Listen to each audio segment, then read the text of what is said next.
kami sa awit na ito, na kung kasama ka namin, ang tuwa po namin ang pananampalataya.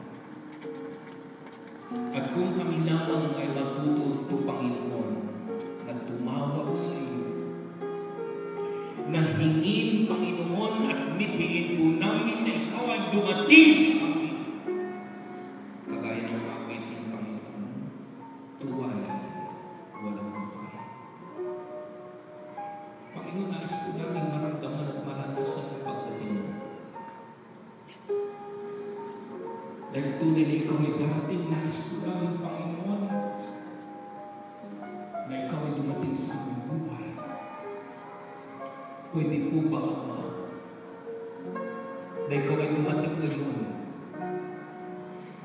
na ikaw ay magpakahayag ngayon sa aming mga buhay, sa aming pamilya, sa aming pong mga ginagawa. Panginoon, nanginig mo po ang iyong kanan. Nang pagdating mo ay maging kapahayagan, muli po silang mapuno.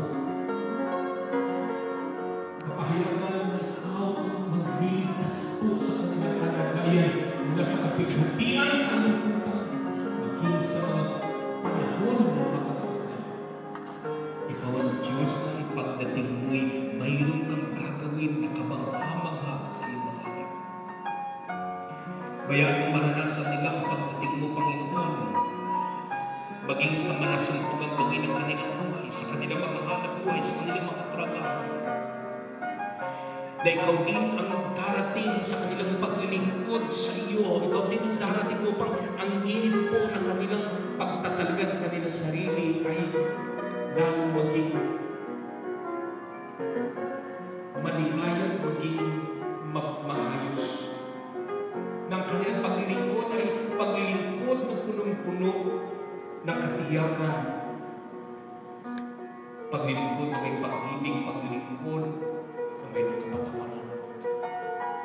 Nang pagdating mo, Panginoong Jesus, ay sa kapahayagan ng muling buhay, kapahayagan ng muling kalagayan.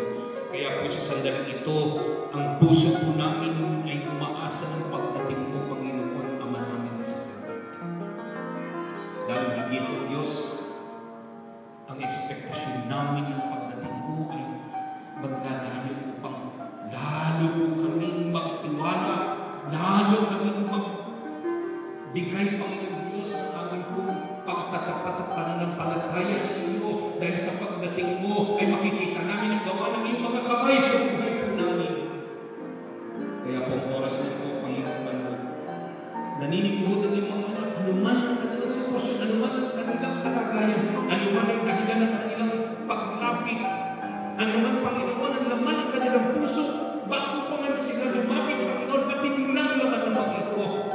At yung tutugunin ito aming banal, sapagkat ikaw ay darating sa aming kalagitnaan. Ikaw ay naririto sa amin, at ang mga anghel mo na iyong isusubo ay siyang magbibigay sa amin ng kapanatagan na ikaw ay dumating, na ikaw ay nasa amin. Salamat, Panginoon, sa lahat ng ginawa mo sa aming buhay.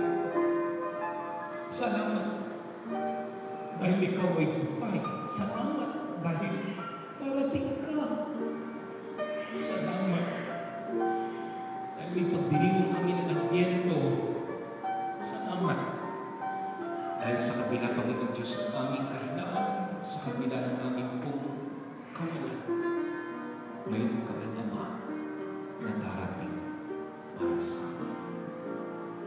Suguin mo sila ngayon.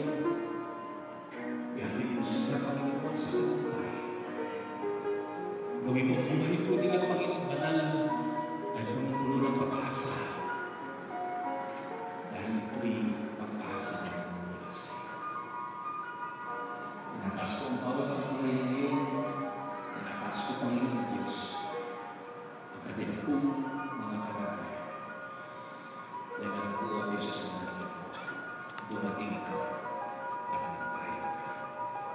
Ito ang aming panalangin, pasasalamat, panginigluhod sa matamis na pangalan ni Jesus.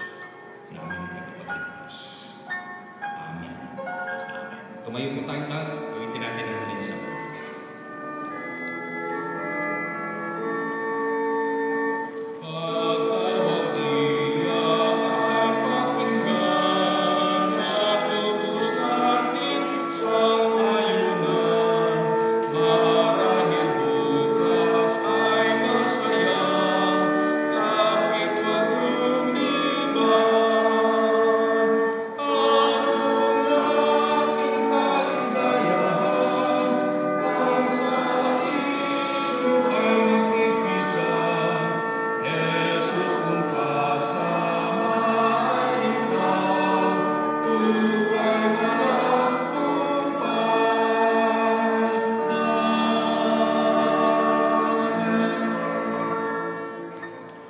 Sa inyong paghayop, naway datnin kayo ng Panginoon na matyagang naghihintay at naghahanda.